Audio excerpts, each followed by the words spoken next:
Okay. Good morning, everybody. Shavua Tov. Welcome, welcome. So we have a number of people who came here to sit in the sanctuary. I always love to do lectures in the sanctuary because you could always tell that it's not services. Services, everybody sits in the back. But when there's a talk, everyone wants to sit in the front so they can interact with the speaker, which maybe says something about rabbis or Jews, I'm not sure. But either way, it's great to have our special guest, teacher, lecturer, scholar with us. Melissa Geer, the co-chair of our Continuing Education Committee, is going to introduce our guest teacher today. And then we'll have the talk, which will include Q&A. Hopefully we'll learn lots of interesting stuff that we can bring home to our Sedarim this year. And then at the end, please, those of you who are here in person, and sorry folks who aren't, we have delectable food outside. Some of it Manischewitz box stuff, but some of it really good, like homemade charoset bars. So definitely before you leave, we'll go 5 different kinds of charoset team. Tote? I don't know. Charosesim.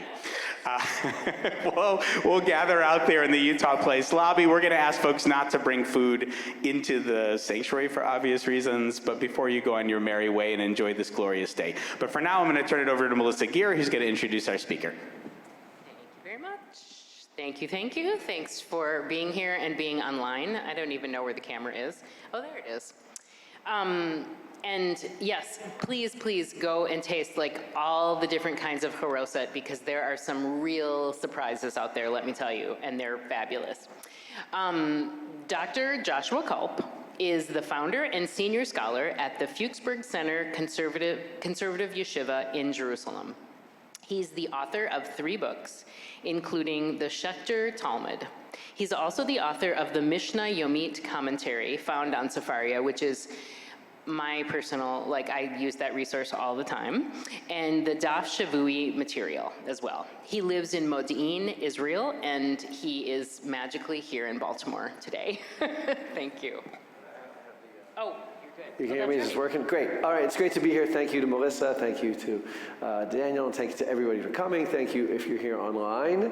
I'm relying on you guys to ask some questions, keep things lively, because, with the people online, we can't really interact. So what we're going to do today is we're going to talk a little bit about the Haggadah from a perspective that maybe is a little bit different than you've listened to before.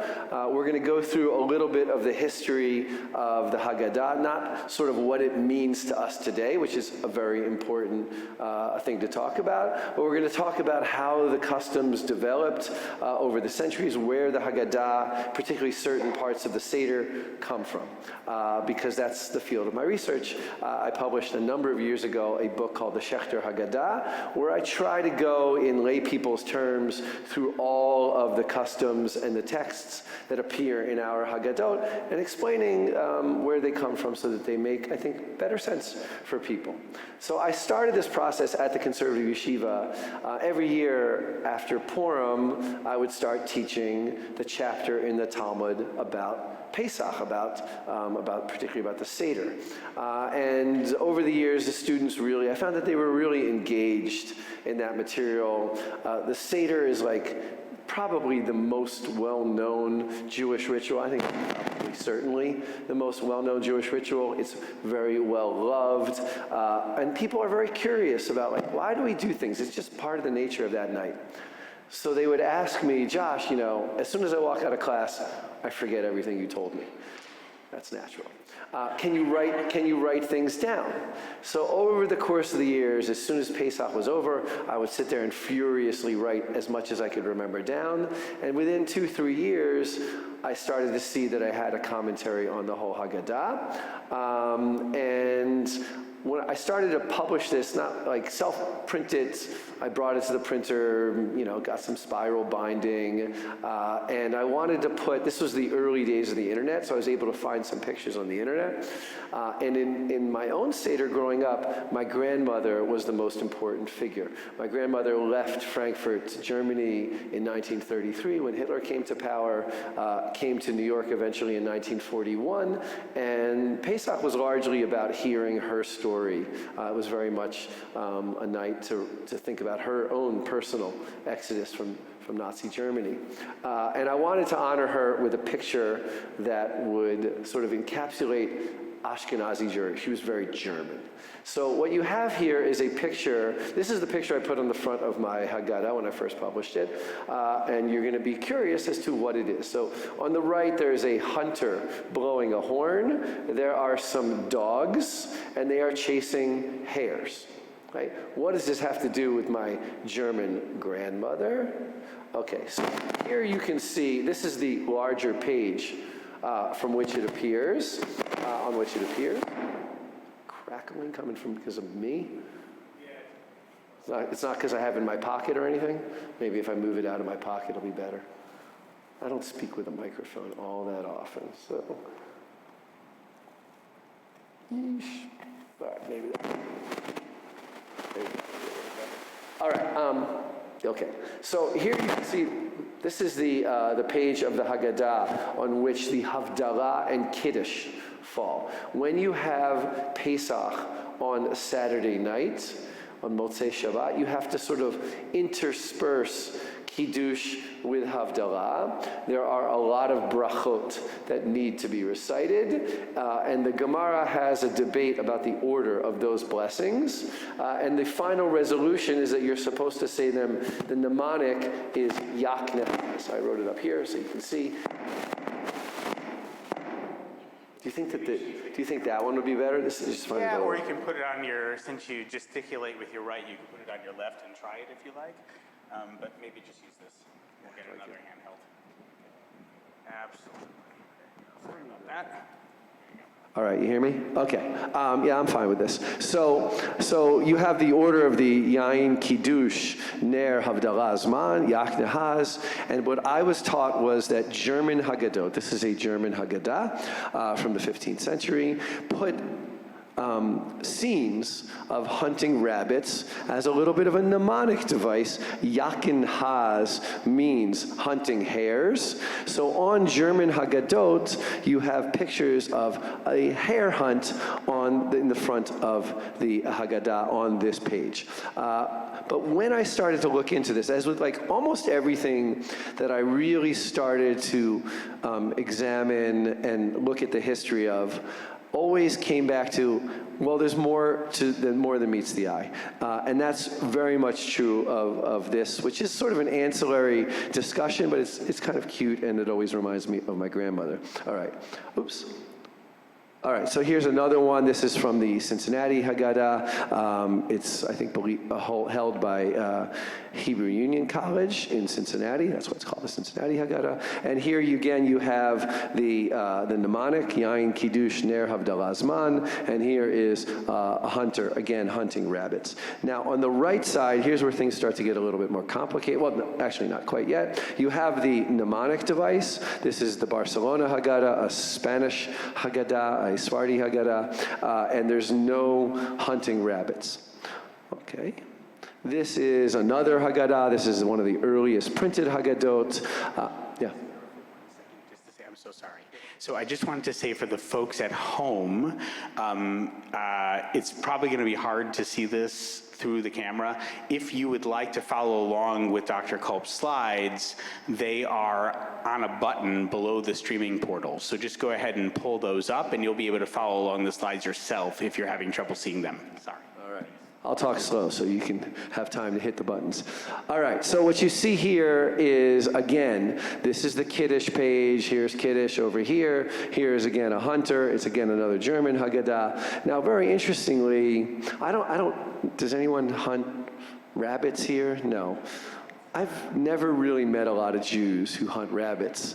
At best, we maybe see them on old Westerns on TV. So I don't really know a lot about how you effectively hunt a rabbit. I'm always amazed that they go out and can shoot a rabbit. It seems very hard to shoot a rabbit. Anyway, they didn't have guns back then. So I guess a good way of hunting the rabbits was to hunt them into a net. Seems like it makes sense, except what you see over here, you can see that rabbits are starting to go under the net, and on the other side, they've escaped. So that maybe gets us into a little bit of a theme that we'll talk about in the next couple of minutes. Here's where it starts to get a little bit more complicated. This is the Sarajevo Haggadah. Some of you were talking about the Sarajevo Haggadah, made famous by the book, The People of the Book, by Geraldine Brooks. It's not from Sarajevo. It's actually a Sephardi Haggadah. Sephardi Haggadah and Ashkenazi Haggadah look very different physically. And over here you can see this is not the page of the Kiddush. This is part of the Haggadah section, the Midrash. And over here, it's a little hard to see, but you have a dog on the top, and he's chasing a rabbit. So here you have Sephardi Haggadot. They don't speak German. They don't speak Yiddish. Yak and Haz wouldn't make any sense to them. And you still have rabbits. And you start to look around, and you see that this appears in almost every Haggadah has some of these illustrations. This is it's called the John Rylands Haggadah, a beautiful, beautiful Haggadah. There are a whole bunch of weird medieval illustrations, which is very common for medieval manuscripts. But on the bottom, again, you have a hunter with a crook. Here is a little bit of a rabbit. Here's a dog, and he is drawing blood from the rabbit. This is on the page of the Dayenu. No connection. Sephardi Haggadah, appearance of rabbits, no connection with the Kiddush. Now here is a very interesting illustration. These are, Sephardi Haggadot all begin with a pictorial history of Israel. If you think about it, in the old ancient world, people didn't always read. Most people probably couldn't read. Certainly children couldn't read. And to this day, one of the best ways of teaching children is through illustrations. So a Haggadah was a little bit of a primer. Now, obviously, most people couldn't afford to own hand-painted Haggadot. This was only for the wealthy. But at least for the wealthy, there was a pictorial history of Israel from the beginning, often from the creation of the world, either to the Exodus or to the giving of the Torah. These are both, over here, these are both pictures, again, from the Sarajevo Haggadah from the beginning. This picture over here, you can see this is Esau. He's out hunting for his father, and Jacob is stealing the blessing. Jacob puts out his hands, a very famous scene, and he's got his hands covered with some fur, and so he misleads Isaac into thinking that he is Esau, and Esau is out hunting. On the very next scene, Esau comes back, but what he has is almost certainly a rabbit or a hare and not a bird, which is very interesting on many levels. First of all, it should bother us a little bit seeing Isaac eating a hare. Now, theoretically, Abraham, Isaac, and Jacob didn't have to keep the rules of keeping kosher.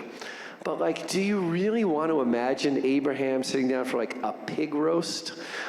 Intellectually, I can handle that. I don't want to see it, because non-kosher food, sort of, if you've been keeping kosher your whole life, you develop a revulsion to eating non-kosher animals in particular, more so with a pig, but certainly with a rabbit.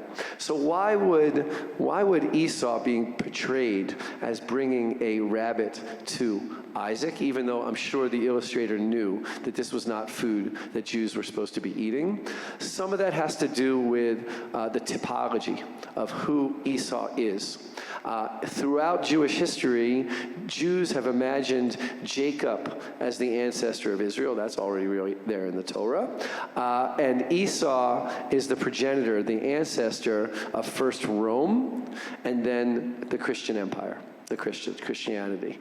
So Esau and the Jews who are creating these Haggadot, I think it's probably obvious to people, are living at a time of, not a time of great harmony between Jews and Christians. Europe was a place where the blood libel was still going on, and Passover itself was a time of fear of Christian persecution. Easter was right around the corner, and you can very very easily imagine Jews trying to highlight their relationship with Christianity in the Haggadah. It comes up in many levels.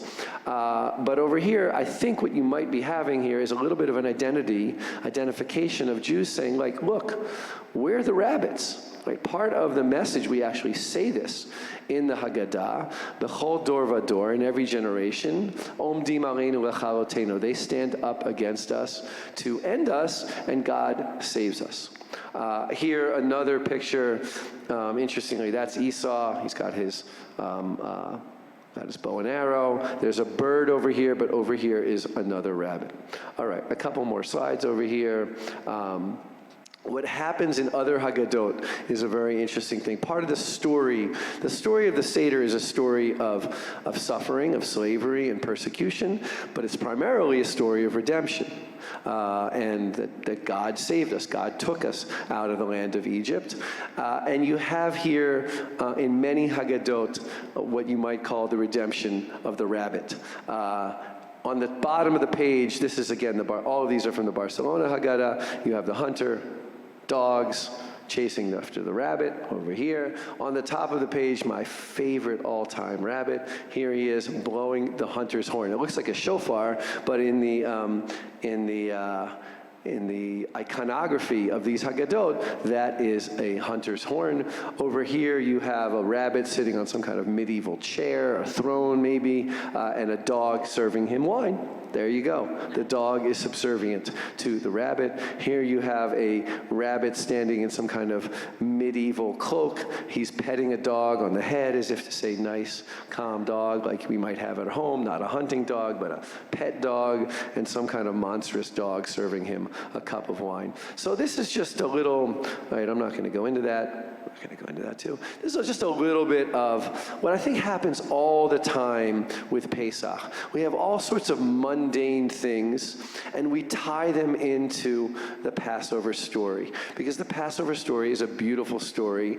It's a classic all-time tale of persecution and redemption. And we look at whether probably a lot of these things are just medieval illustrations that pop up everywhere, but we can bring them into our story and make sense of them, make meaning of them in light of our own experiences and our own hopes, right? We're not always, most Jews throughout most of history were not in a great situation, but Passover was always that time for hoping for a better world, for redemption. A more famous, which we're not going to talk about today, but the Haggadah at the very end of the Seder. It's just a simple kind of children's kind of song, but eventually as it gets worked into the Seder, that little goat comes to stand for Israel. All of these other nations were persecuting us, but eventually comes along the Kadosh Baruch Hu, God, and saves us. That's part of the Pesach story. Okay, I want to move on now. You might feel that like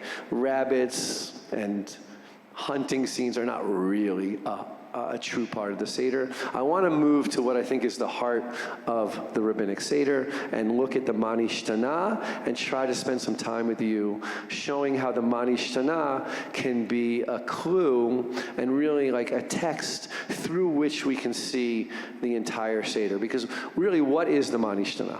What's the Manishtana? What are we trying to accomplish with the Manishtana? Yeah. Great, we're trying to prompt. The original focus of the Manishtana was trying to get the children to notice what is different about this night, what's important.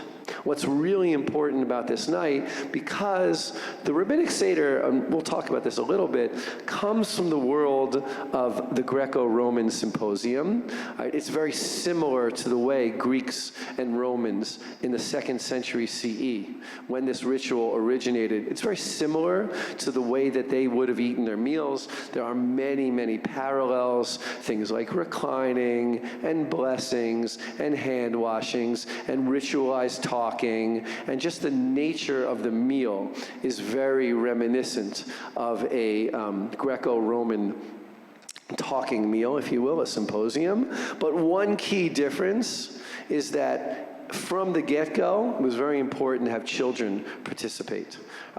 In most Greco-Roman symposiums, the same way you wouldn't have a fancy meal where you really want to talk with your friends and bring your 7-year-old to that meal. That would like kind of ruin the meal. And you wouldn't expect the 7-year-old to have, or an 8-year-old or a 10-year-old. By the time they're 15, they don't want to come anyway. But when they're 10, they might want to come, but you might not want them there in a meal where you're going to have serious adult discussion. I mean, you can imagine the scene in The Sound of Music.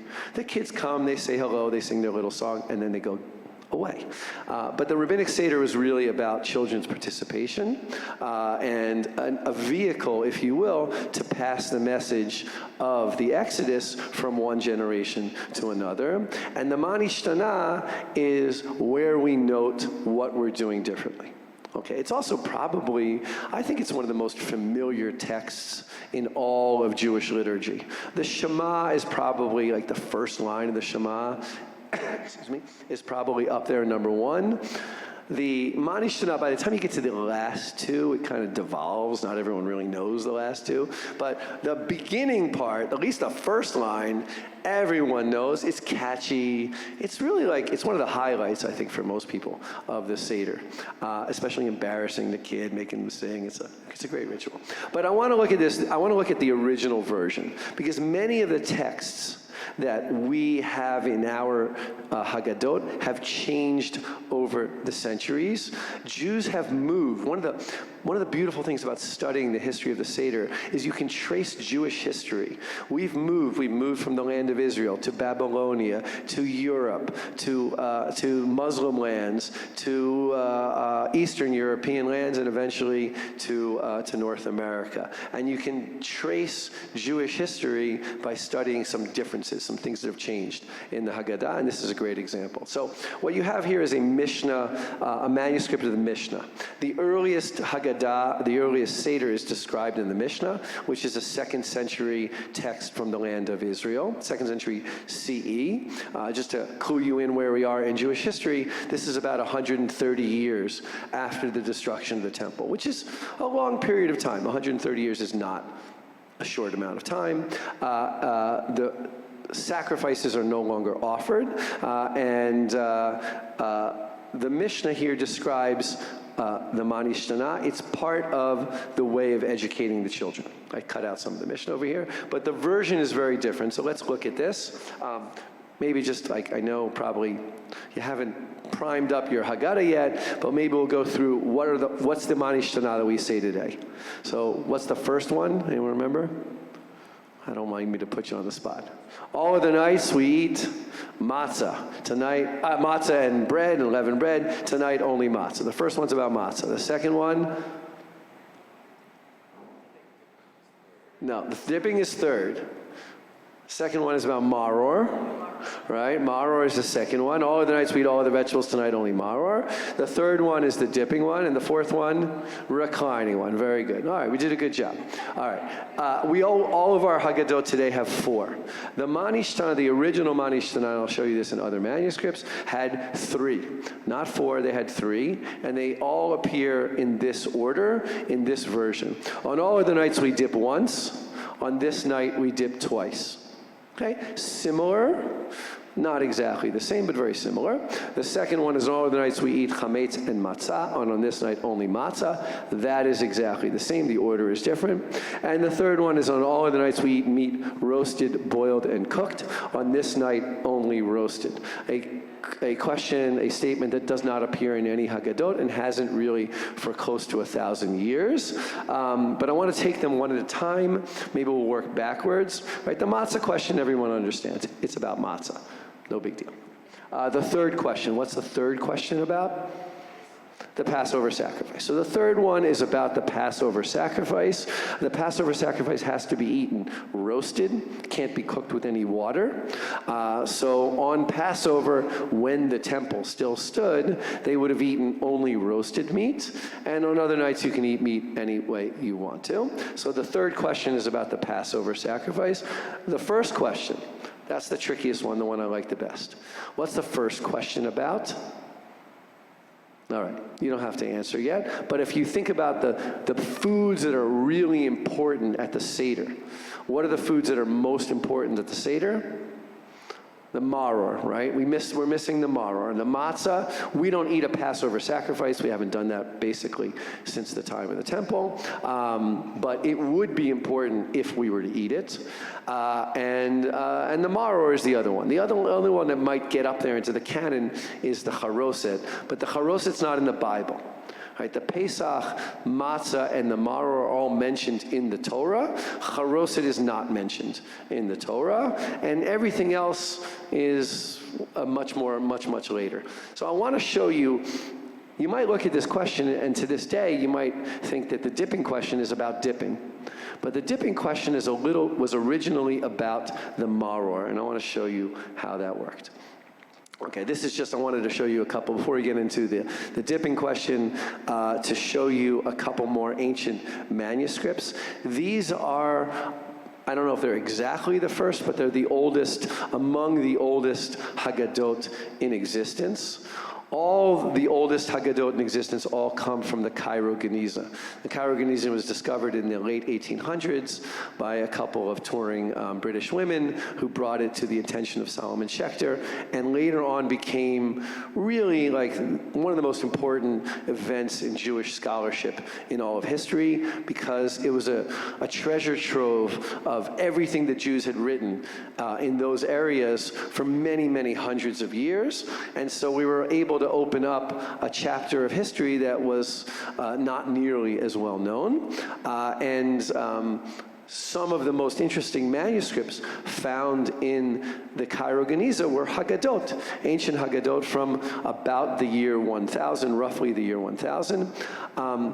Haggadot were not written originally. Right? This is a little bit hard for us to imagine, but until the Middle Ages, there was no such thing as a siddur either. People would have gone to the Beit Knesset, the synagogue, without anything in hand. I think that probably largely was true until the printing press.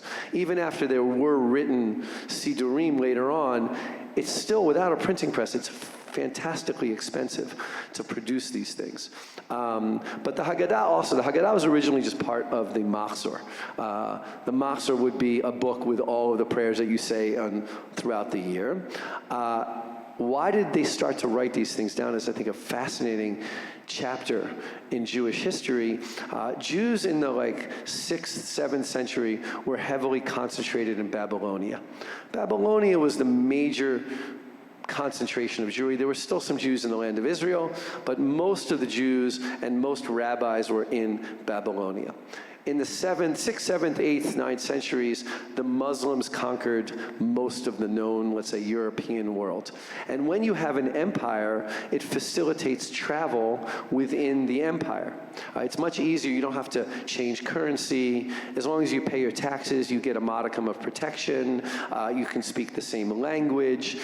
Empires in the ancient world, much like the British Empire did later on, facilitated international travel. And Jews begin to move from Babylonia to other places, specifically North Africa, Egypt, Morocco, eventually southern Spain, along the Mediterranean basin, any country that the Muslims had conquered, any area that the Muslims had conquered. And when they go on these trips, no offense to the rabbis here, but they didn't bring the rabbi with them. The rabbis were considered non-essential personnel.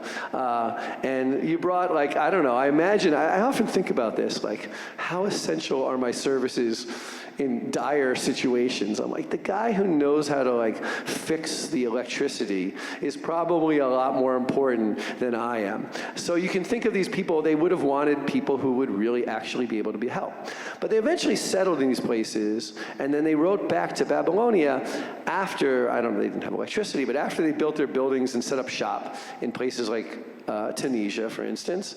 They wrote back to the rabbis in Babylonia and said, look, we're staying here, but we don't know how to do anything, right? We don't know how to pray.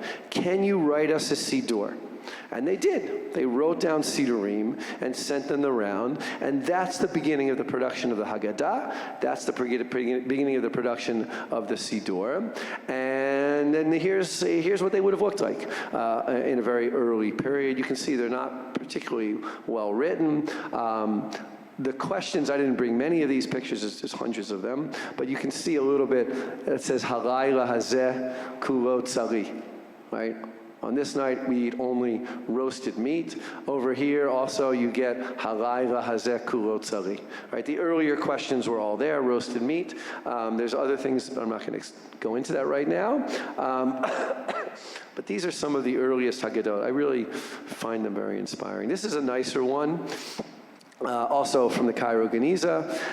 The language here, it looks like it's all Hebrew, but there are instructions in Judeo-Arabic. Jews always wrote the other people's languages, the foreign languages, in Jewish letters, much like Yiddish. And a Haggadah needs instructions too, right? Think about your own Haggadot. You need someone to tell you, now it's very confusing, right? Now you drink the wine, now you lift the seder plate, now you put it back down, now you eat the matzah. There's like a lot to do in the seder, so if you don't have someone to tell you what to do, you're not going to know how to do it. And so many ancient Haggadot already have instructions. The instructions are in the vernacular, whatever language they spoke, and the texts are in the Hebrew. And interestingly, this Manishtana has 5 questions. If you go in the Cairo Geniza, you find versions with 2. 2 would be 2 of the ones from before, but none of the question with the meat was cut out.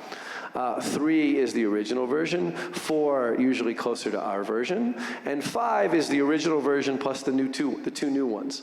Right? There's no question about maror and there's no question about reclining, but they eventually start to appear and they just add them all in there. All right? So you have 2, 3, 4, and 5 in ancient Haggadot. All right, I want to go into what the meaning of the first question is. And I want to look at it through the lens of this Mishnah, specifically about the question about karpas. Now, what do you guys eat for karpas? Parsley. Parsley's the worst. Like, it's the worst. When I was a kid, I would be so hungry, because like, Erev Pesach, the day before Pesach, there's no food. I can't eat the Pesach chocolate. I'm not allowed to break into that yet. That was for Pesach. And you can't eat any matzah because it's Erev Pesach. You don't eat matzah on Erev Pesach. And there's no bread anymore. And in the 70s, like, yogurt was not, like, I didn't want to eat. Yogurt was for like weird people in California. Normal kids in New Jersey didn't eat yogurt in 1978 or whenever that was. So there were like eggs. That's it. But yeah, like potatoes. And I would be so hungry when the Seder started. And then they would come to me and they'd be like, here's some food. And I was like, parsley. I'm like, that's not food. We never eat parsley. So I want to talk a little about the karpas, and that helps us understand both the karpas and appetizers, and also that first dipping. The word karpas means celery, but that doesn't appear in the Talmud in this context. The Mishnah says the following: they bring in front of him, he dips with lettuce until he gets to the appetizer that precedes the bread. And then the next Mishnah says they bring before him matzah, lettuce, and charoset, though the charoset is not mandatory. So the second Mishnah, when you have matzah and charoset, that's the mandatory foods that are left. Lettuce, I'm not really going to go into in depth now, but lettuce was the original form of maror. Horseradish doesn't appear on the Jewish scene until the 14th century. Lettuce was the original maror. I can just show you a couple pictures of that. Here, if you just want a couple pictures. Here are a bunch of medieval Haggadot, and a lot of them have illustrations, especially Ashkenazi Haggadot. These are, I think, mostly Ashkenazi Haggadot. They have illustrations to tell you what to do. That would be more helpful than words, especially for people who don't read all that well. So you have here maror, lettuce. It's some kind of lettucey looking thing. They're all lettuce. None of that is horseradish. The preferred form of maror always was lettuce until lettuce was no longer available. So when we go back to that Mishnah, this lettuce over here is maror. It makes sense. It goes with the matzah and the charoset. And the end of the Mishnah talks about the Pesach, but they weren't eating the Pesach. What's the lettuce in the first one? They bring in front of him, he dips with lettuce. What are they bringing in front of him? What's the lettuce in that first one? Now you can get a sense here, there's an appetizer going on over here. This isn't the main course. There's an appetizer. What's the lettuce? Any thoughts what that lettuce might be? Why eat lettuce for the appetizer course?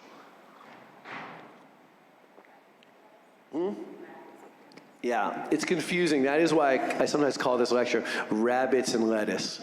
Yeah.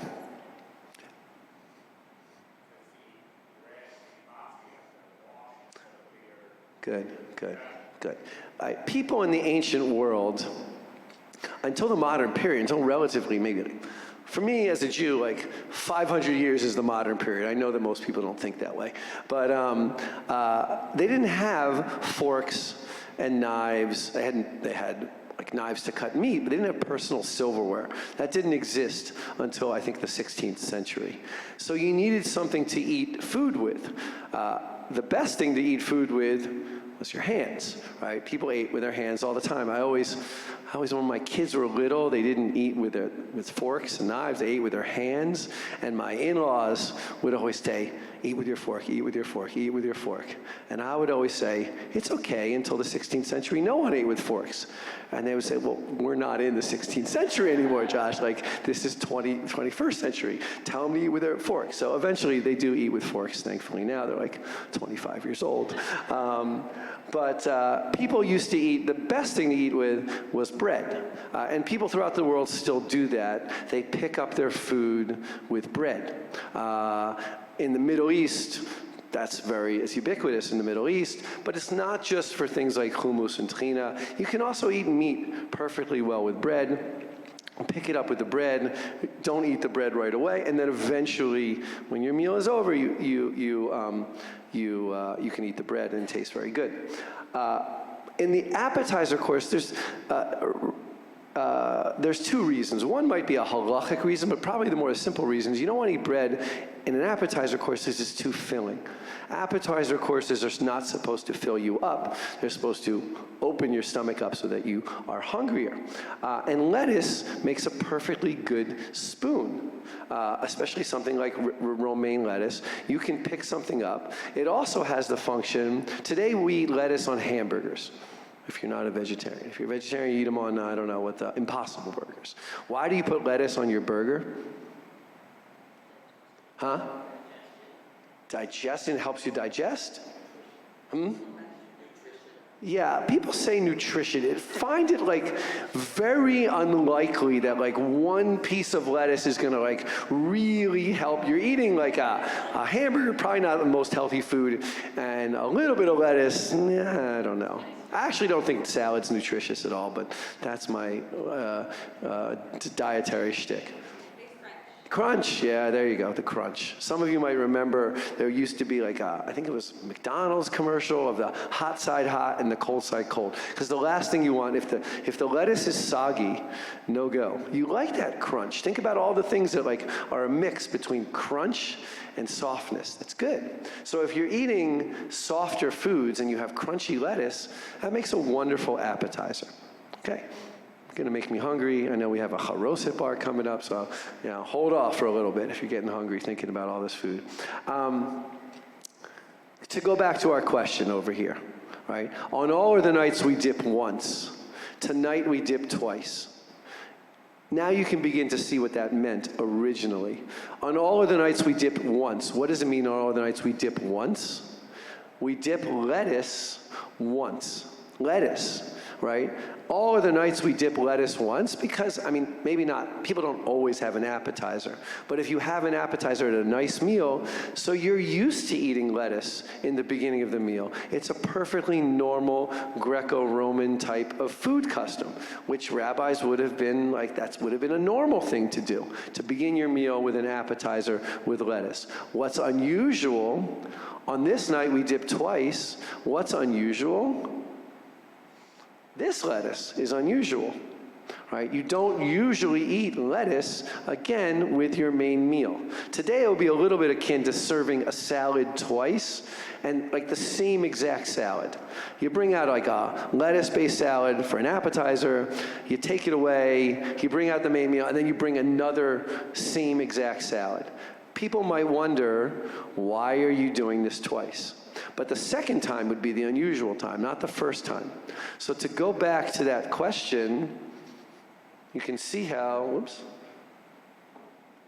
that question originally on all other nights we dip once, on this night we dip twice, is meant to get the kid to say, hey, look, what's going on with lettuce a second time? And to which the answer would be, this is the maror that goes along and reminds us of our bitter experience in Egypt. All right, which means that originally, today we don't really have it that way. I'll explain in a second how it got that way. But we don't really think of the dipping as a question about the maror. Instead, we have a question about the maror, which, by the way, doesn't really make sense. On all other nights we eat all other vegetables, tonight we eat maror, isn't true. On all other nights you can eat maror, you can always eat lettuce. On all other night, and tonight you can eat other vegetables. There's no prohibition of vegetables. It's patterned, that question is patterned after matzah. The matzah makes sense. All other nights we eat leavened bread, almost exclusively. Tonight we eat matzah. Someone wanted to pattern that later question after it, but it doesn't really work quite as well, and it doesn't appear in early versions, because we have a question about the maror. The first question will be about the maror, the second one about the matzah, and the third one about the Pesach. If you remember and you stay awake at your seders, later on in the seder, we have the same trio again. Rabban Gamliel, late in the seder, says anyone who has not said the following three things has not fulfilled his or her obligation. And the three things there are Pesach, matzah, and maror. And the order is probably not accidental either. You have here what's known as a chiastic formula. You begin with maror, matzah, and Pesach, and you end with Pesach, matzah, and maror, and it creates a little bit of a seder sandwich to remind you a little bit of the Korach. Okay. All right, I want to show just a little bit what happened to this appetizer. You know, here you have an appetizer course. There's a hint at it until he gets to the appetizer that precedes the bread. Sounds like there's a bunch of appetizers. And one of the most fascinating aspects of these ancient Haggadot is that they all contain a series of blessings that appear right after Kiddush. Right, today, you can remember the order, Kadesh, we do Kiddush, we wash the hands, and then we have the Karpas, Kadesh, Orchatz, Karpas. In place of just a plain old Karpas, they have a series of blessings. I'll show you this one. This is another ancient manuscript. And most of them have the following, at least 4 of these blessings. Borei Pri Ha'adama, right? We don't always know what they ate, but Borei Pri Ha'adama has to be a vegetable, something that grows close to the ground. Borei Pri Ha'etz is over fruit, likely speaking dates, figs, things that were common in the Middle East. Borei Minei Ma'adanim is a blessing that we do not recite anymore, but it is known in the Jews in the land of Israel had a wider array of blessings than in Babylonia. And we are inheritors of Babylonian tradition. We have a limited number of blessings. They had a greater number. And it's known to be said one of the blessings that you say over rice, particularly rice with sugar. Today, some of you, all of you, I don't know what your particular rice customs are. I know it was a hot topic here a few years ago, but this isn't like controversial eating of kitniot. This is not in Ashkenazi lands, not in Germany, where the kitniot prohibition began, and it's before there was any prohibition of kitniot, so no one would have thought twice about eating rice at a seder. Rice can make, think of a little bit, I don't think it was sushi, but, a little bit of sushi is a nice appetizer. It doesn't fill you up too much, but it gives you a little bit, cuts the edge of your hunger off. I know that as a kid, I would have been much happier with rice than parsley. Rice would have at least filled me up a little bit. And then you have another blessing, Borei Minei Nefashot, meat, which is nefesh is a living thing. So again, we don't know exactly what they said it over, but it had to be something that comes from something alive, either a little bit of meat. Other texts talk about soft kinds of meats that were eaten. My guess is probably fish was commonly served. Even today, we serve fish commonly as appetizers. It's not as filling as meat. And some of them, not all of them, but some of them even have a blessing at the end. If you really see well, you can see the last word over here is mezonot. Borei Minei Mezonot is recited over pastries, which means that they had non-bread pastries, which today we basically don't eat. I know that we have the Passover cakes, but they're all made from like matzah meal, and they're nasty. I don't really like them. No matter how good, every year someone's, oh, they're so good now. I still don't like them. Yeah, ground nuts, stuff like that. It all tastes like Pesach to me. It's fine. Like there's that, if you give someone food earlier, and the test of Pesach taste is, if you give someone food in, let's say, I don't know, the winter, and they're like, oh, it tastes Pesach. They're not complimenting your food. They're not like, oh, it's so wonderful, it tastes Pesach. That's not a compliment. But in the ancient world, they would have been able to, in theory, you could make dough on Pesach. You have to roll it out very quickly and not let it rise. So it wouldn't have tasted great, but it's something that we don't really do anymore. These were lost in our traditions. I'm not really going to go through that, but this is only an ancient Eretz Israeli tradition from the land of Israel. Our tradition was left just with a karpas. I think, what time do you want me to go till? Just give me a sense here. Another 10 minutes? All right, I want to maybe move on a little bit from the karpas and do a couple other things over here. Yeah, so just to clarify, the lettuce, today we don't eat lettuce on either opportunity. So just to explain to you a little bit of what happened there, and the Mishnah mentions lettuce twice, and we eat it, you might eat a lettuce as a salad, but that's not part of your ritual eating. That's just something that you eat. What happened to it? So the first thing is that the karpas changed from, maybe I can show it over here. Well, it's always called karpas. You can see over here, Ve'lokeach min ha-karpas. He takes karpas. Karpas means celery. It was confusing to people already in the Babylonian Talmud. It's confusing to be eating lettuce twice. And Jews moved from the land of Israel to Babylonia. They lost some of those Greco-Roman traditions. Babylonian Jews are living in a very different historical setting, cultural setting. They're not in the Greek and Roman Empire. They're more in the Persian and Babylonian empires, living under Zoroastrian rule largely. And they lose some of those original settings, and they change the first lettuce to any other vegetable. That's already there in the Babylonian Talmud. That's why there are different customs. Probably some of you eat celery. Anyone eat celery for karpas? Yeah. Probably a few people eat potatoes.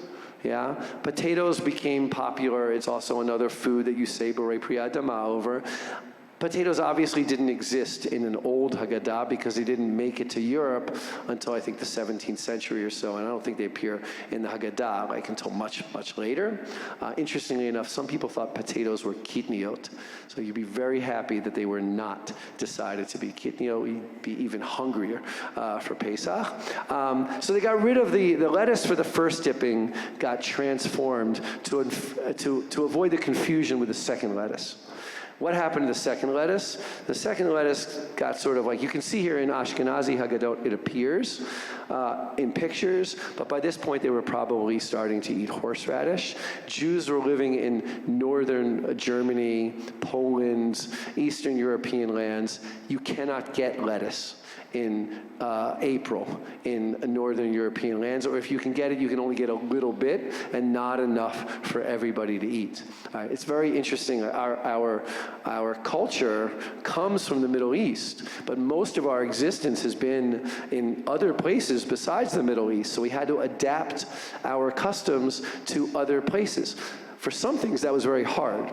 Imagine getting a palm branch on Sukkot in Poland. Very, very, very difficult to do, and they had to transport them from far away. But you can share a lulav around. You can't share the maror. So what they started to do was to eat horseradish, and that continued in Ashkenazi lands. Sephardim continued to eat lettuce throughout, and still do eat lettuce, but the lettuce disappeared, interestingly, in Ashkenazi Haggadah. It disappeared both times. And you're left with no lettuce for karpas, and no lettuce for maror either, which is, I don't know, a little sad. But it explains that first question. All right, I want to go through a couple other things. By the way, this also, you might be just a little bit about the maror and the horseradish. It's a little confusing. You might have noticed on Seder plates, there's 2 spots for the maror, which I always found confusing. Why is there bitter herbs over here and horseradish? Aren't they the same thing? Right? The same thing over here, except the Hebrew is backwards, has it backwards, or has it opposite of the other one. I don't know this for sure, but I think that the best theory of this is that in Europe, they could get a little bit of lettuce, and you'd have enough lettuce to put on the Seder plate. But you want to let people know that lettuce and horseradish is legitimate, so you put them both on the Seder plate. One to remember the origins, and another to tell people it's okay, we can also eat horseradish. So they both end up, and it's a little weird. Sephardi Seder plates have only 1 spot, but the Ashkenazi Seder plate has 2 spots. My assumption is that that's for lettuce and horseradish. Okay, a couple other neat little things here. I wanted to just talk about reclining, right? We talked a little bit about the new maror question. The reclining question wasn't in there in the original Haggadot because for 2 reasons. One is, as I pointed out, the Ma'anih Shana was not just about everything. It was about the 3 essential foods, maror, matzah, and Pesach. But there are other things that we eventually feel that we're doing differently at the Seder, and one of them is reclining. Now this probably most people know. In Greco-Roman times, and truthfully in Persian times as well, many people ate reclining. Reclining wasn't a weird thing to do.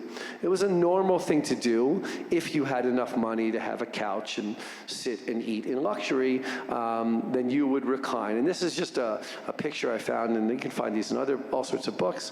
This is what reclining would have looked like. This is not what you're supposed to do at the Seder. You have some courtesans over here sitting, but that might have gone on a little bit. Here you have a slave mixing wine with water in the middle. You've got couches. This is called the triclinium, the 3-part couch. You have here a flute girl playing flute, and you have men sitting and reclining on pillows. There's another picture. Nope. Similar picture over here. Interestingly enough, this one has women, but they're separated. You have an entertainer, somebody else probably entertaining with music, and little tables, also interesting. Our Seder plate is a descendant of these little tables that they used to, the servants would pick up the table and bring it back into the kitchen like a serving tray, and then bring it back out with food on it.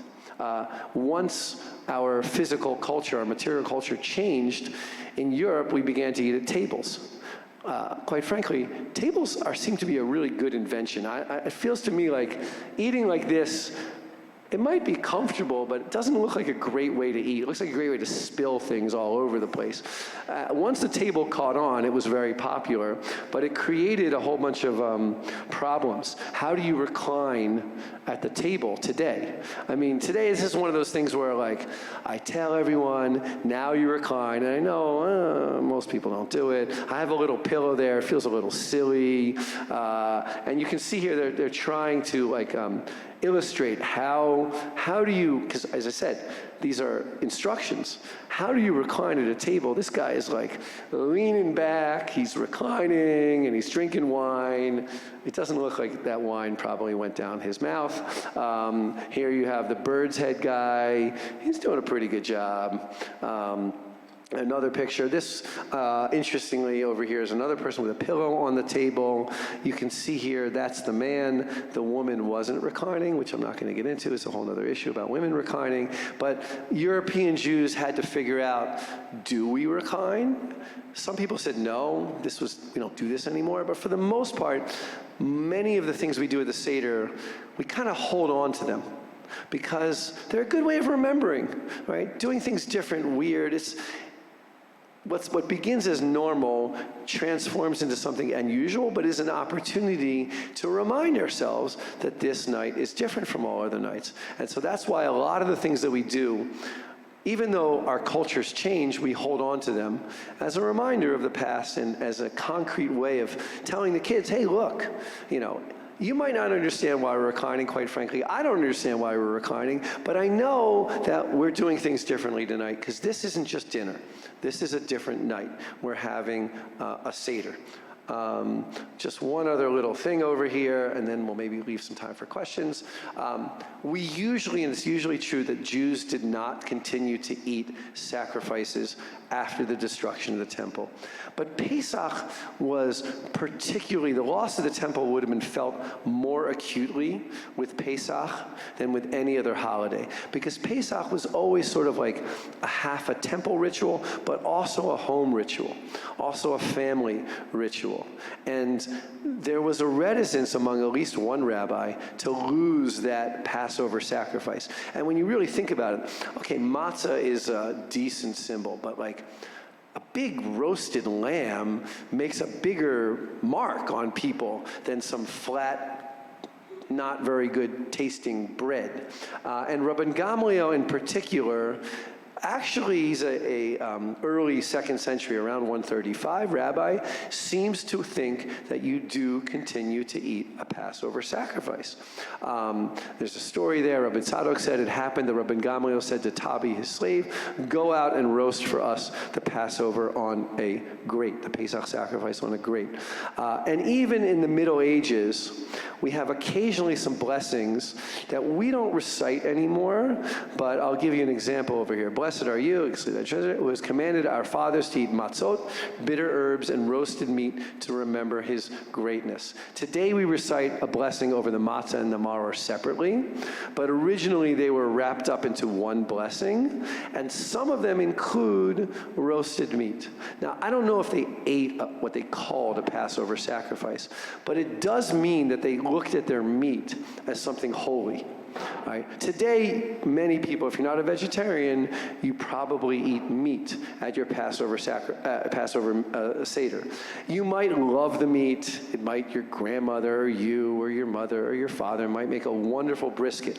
But you don't really think of it as like, that's the meal. You don't really say anything about the meat because we don't do that anymore. But there is some sense in earlier texts to be a little bit hesitant to give up that loss of something a little bit like the Passover sacrifice. Again, the closest we get to doing this today is the shank bone on the Seder plate, which we don't eat and is usually, it's never like a whole lamb. It's not going to fit on your Seder plate. I use like a chicken leg or turkey leg. Some people use lamb leg, but it's only a piece and it's only like reminiscent of it. So that's what happened to our 3 questions. I think I'll end there. I'm not going to go back over the matzah. I think it's too much. But maybe we'll open it up a little bit to questions, see if you have anything that you'd like to ask about. I can repeat the questions too if you want. Yeah. So I have a mic, so if you would please use the mic so the folks at home can hear you. I feel like I'm in like a famous place with everyone getting a mic. It feels really exciting. Yes, go ahead. So I have 2 questions. Okay. First is, sure. So my first question was about the rabbit, if we have any sense of like obviously you were saying that it's a stand-in for the people of Israel, but like how did that come to be? And then the second question was about did the dipping of the karpas into the salt water and the dipping of the bitter herb into the charoset, was that like reversed engineered to fit the question, or how did that come to be? Okay, I'm going to leave out the rabbit question because I just really don't know much more about the rabbits.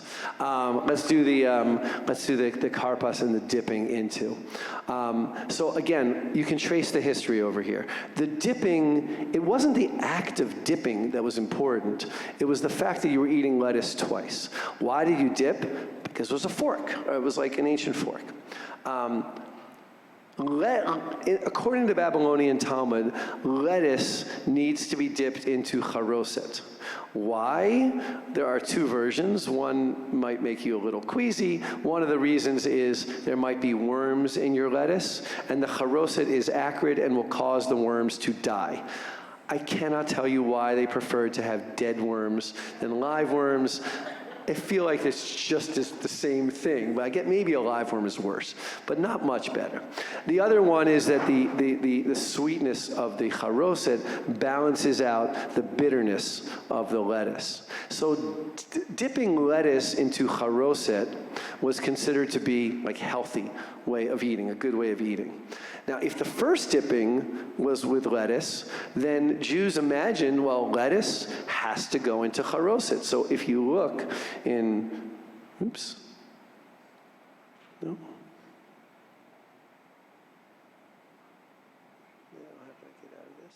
All right, I can't figure out how to get out of it.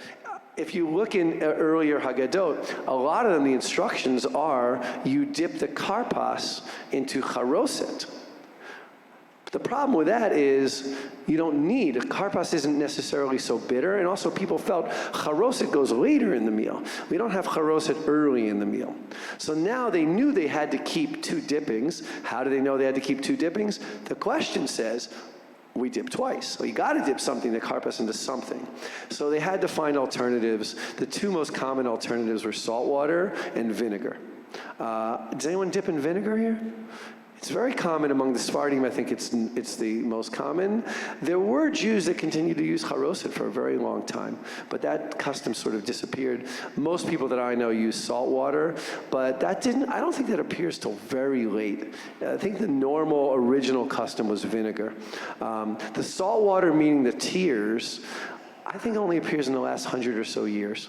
Or maybe 150, 200 years, in a very modern period. And really is like, that's late development, right? Something that only happens in the last couple 100 years is a very late development in the Seder. Okay, other questions? Just raise your hand. Yes. I'm curious to learn about the Greco-Roman tradition that the Seder even comes from, because I was always curious why do we even have this Seder in this way? Yeah, so I don't, people like, scholars have noticed there's a lot of similarities. I'll tell you some of the similarities. Just the very structured order of eating is very similar. The blessings, the mandated ritualized recitation of texts and of talking, the question and answer format, the reclining, the wine drinking, the frequent wine drinking, all of those are highly reminiscent of a Greco-Roman symposium. But in my imagination, I don't I don't imagine rabbis saying, we want to imitate Greeks and Romans. I would prefer to say, rabbis they're Greek and Roman Jews. One of the things about Hellenism, and it's true here in America, you can be American and something else. You can be an American Jew, an American Muslim, an American whatever you want to be. And being American doesn't necessarily contradict your other thing. And Hellenism was a lot like that too. You could be a Hellenistic Jew. Rabbis on the range of Hellenism are a little bit, let's say, try to distance themselves a little bit from overt acts of Hellenism. But when you eat, the way we act isn't like, when I come to shul in a jacket and tie, I'm not imitating non-Jewish dress. That's just the way we dress now. When we sit down at a meal and we act in certain ways, a great example is behavior around funerals. Funerals are very socially conditioned. People want to act often like the people around them do. Now, there are limitations, things that are like, rabbis will say are antithetical to Jewish law. Particularly, I'm thinking about like cremation and embalming are things that rabbis push people away from. But something more innocuous like flowers. Jews didn't bring flowers until the modern American period at a funeral. That's an American custom, but it's innocuous. And I don't think that when people bring flowers to a funeral or have funerals at a funeral, flowers at a funeral, they think I'm acting non-Jewish. They just think this is a proper way to act at a funeral. So the rabbis are living in Palestine, in ancient Israel, it is a place that is saturated with Greco-Roman culture. They are the dominant culture in that place. And when rabbis want to make the decision or to sit down and have a formal meal, it's just second nature that it's going to be done in a Greco-Roman way. But there are key differences. I'll give you just 3 examples. The Greco-Roman meal was only for usually rich, free men. And the Mishnah already says you have to make sure that everybody participates. By that, I think they mean women and children and the poor. Everybody has to participate because this isn't just a meal. This is a national gathering of national importance. Another example is the children's participation. I already touched on that, which would not have been normal for a Greco-Roman meal. And the third one is partying afterwards. Greco-Romans often had like a big carousing party, and rabbis, you might like it or not like it, rabbis preferred people to stay up all night studying Torah and not getting drunk and doing other things all night. Maybe we would have had more Jews today if we'd had more popular things going on late at night, but we would have sacrificed some of our values at the same time. So does that help answer your question a little bit? Yeah. Yeah, okay. Yeah. Okay. Oh, here, sorry. Well, as a vegetarian for Yeah. well over 30 years, Right. I find the shank bone on the Seder plate actually rather disturbing. Yeah. But I do understand the need for a reference to the sacrifice. Yeah. So 25 years ago, and continuing ever since then, I put a small sweet potato on my Seder plate, and it becomes our Paschal yam. Yes, I've heard that one before. Highly recommended, the Paschal yam. Great. Yeah, you shouldn't, if you're a vegetarian, you shouldn't have meat. There's not like, that's not a high level mandate, right? A bigger problem that comes up is what is someone who's celiac? How do they eat matzah? But I think there's ways of getting gluten-free matzah. My own daughter's newly celiac, so we'll have to see. Yeah, I think it's our first year with her as a celiac, so we'll find something for her.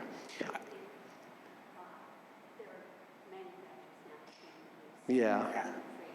I think oats have very little gluten in them. Yeah, I think they can do it. Yeah, she'll be all right. Yeah. I have a question. Yeah. So the lettuce Yeah. is not that bitter, right? I've tasted some bitter lettuce, and I'm curious. So I knew this about horseradish being a European thing, and so of course the original maror. But I'm wondering, like in my house growing up, right?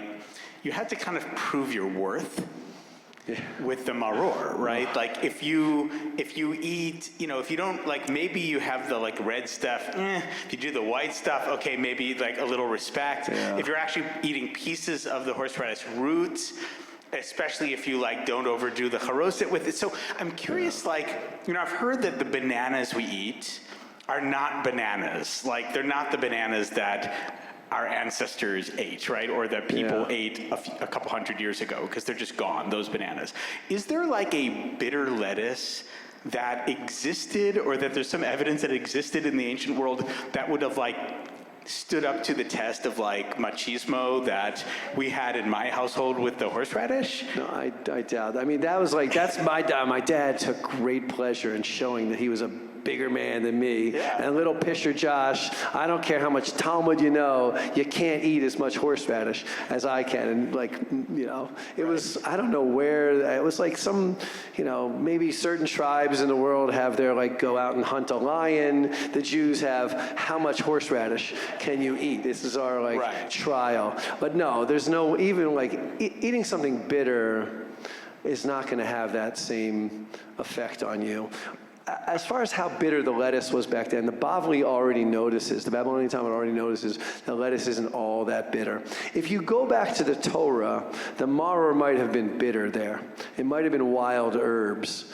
But rabbis are eating more cultivated lettuce. I imagine it's not as good as our lettuce. Like you said, most of our fruits and vegetables have been cultivated to be much better than they were in the pre-modern world.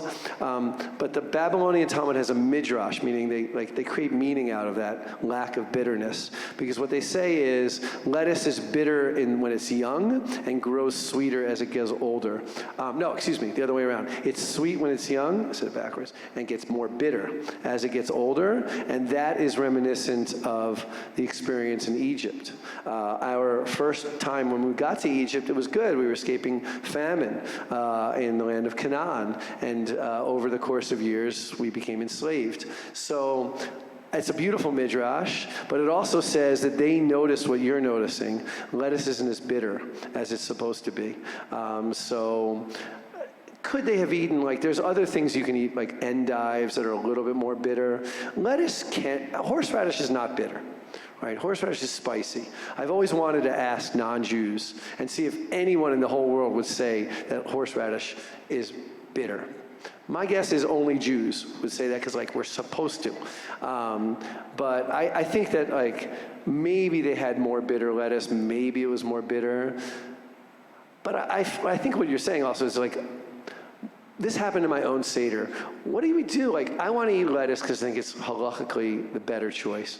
But everybody else likes horseradish. And that's what they grew up eating, and it's powerful for them. So at first I told I eat lettuce. That's good enough for me. But at first I forbade letting anyone else eating maror. And then I calmed down and said, you know what, if like 400 years of Jews could eat this, and they were fine with it. You, dad, mom, mother-in-law, father-in-law, if you want horseradish, you can eat it. I still tell them it's not the real stuff, but I can't help myself, All right, one more question here. Yeah, so in his sermon yesterday, the rabbi spoke about the Seder as a form of communication, and he talked about the hierarchy of communications from God to Moses to the people. And you've described Manishtana as being somewhat fluid. It's changed from numbers of questions and so forth. Are there some communications in the Seder that are exactly today the way they were then? What's been preserved as opposed to changed? Well, a lot of it has been preserved. Manishtana has changed. I don't know about the divinity or the ultimate sort of finding of divinity and the holiness in what we're doing. I'll get down more to the mundane. There are a few things that have been almost, the Kiddush is mostly the same. The Hallel is exactly the same. Birkat Hamazon is similar. The content of what we say is really hard, the long midrash, but that's at least alluded to in the earlier texts. The Manishtana has changed, but it's still there. Some of the things that we think are really like major components of the Seder are not there until the Middle Ages, like the Four Sons Midrash is not there in the Middle Ages. The Dayenu is not there until the Middle Ages. The songs at the end of the Seder, the Haggadah and the Chad Miyodeh, don't appear until 1590. So they're much, much later. I find beauty in the fact that it's been adopted. Some of that is, the scholar in me. I'm primarily a scholar and maybe less so a rabbi. And so I like to look at the history and the development, and I look for facts, and I see those facts, and you can see what ancient Haggadot said. Almost everything in the Seder has changed at least a little bit. Even the latest element, the last thing that was added to the Seder was the word habenuya. Lashana haba b'Yushalayim habenuya. That's over the last 50 years. Maybe next year be in rebuilt Jerusalem. Early Haggadot from the Middle Ages already say Lashana haba b'Yushalayim. After 1967, when it became fully possible to go to all parts of Yerushalayim, eventually they added in the word habenuya. But that just means that even things that we find holy and divine, we still have to change them because the world is changing all the time. That's just the world we live in. All right. So maybe I can take one more if you want. Last question from Sandy. But no more questions for next year. Now, when you talk about things that change, what comes to mind is the matzah, the fourth matzah for the Soviet Jews. And do people still do that? It came and it's gone. Yeah, it's gone. No one does that anymore because there's and now we have situation. the Miriam's cup. Right, Miriam's that Cuppa with the oranges. it came, the orange. and I assume it's not going to go. Who knows? I don't know. I don't know. As I always tell everyone, I'm terrible at predicting the future. I can tell you what happened in the past, but the future, I have no idea what's going to happen. But you're right. There are tremendous amounts of innovations. The orange and maybe Miriam's Cup are some of them, but also the physical Haggadah has changed tremendously. Until relatively recently, Haggadah were just one same thing every year, copies of the same already printed Haggadot. Nowadays, every group has their own Haggadah. Every year, new Haggadot come out, and many of them contain innovative kinds of texts. A lot of those are conscious deviations from the traditional Haggadah and probably won't last forever. I mean, I find it hard to believe that like some of these Haggadah will be there in 500 years because they'll have very different social situations. But there are Haggadot for every group that considers themselves important is going to publish a Haggadah to celebrate and to take their own personal beliefs, their own personal stories, and work them into the Exodus, because the Haggadah is the time of the year where we state who we are, right? That's when we talk about our beliefs, what's primary to us. Whether that is feminism or vegetarianism or civil rights or the modern state of Israel, just a few current examples. If you don't put it in the Haggadah, well, people might not remember you in a while. And printing makes that a lot easier now. So thank you very much for having me here today. This was wonderful. And Chag Sameach to everyone. Yes, and I'll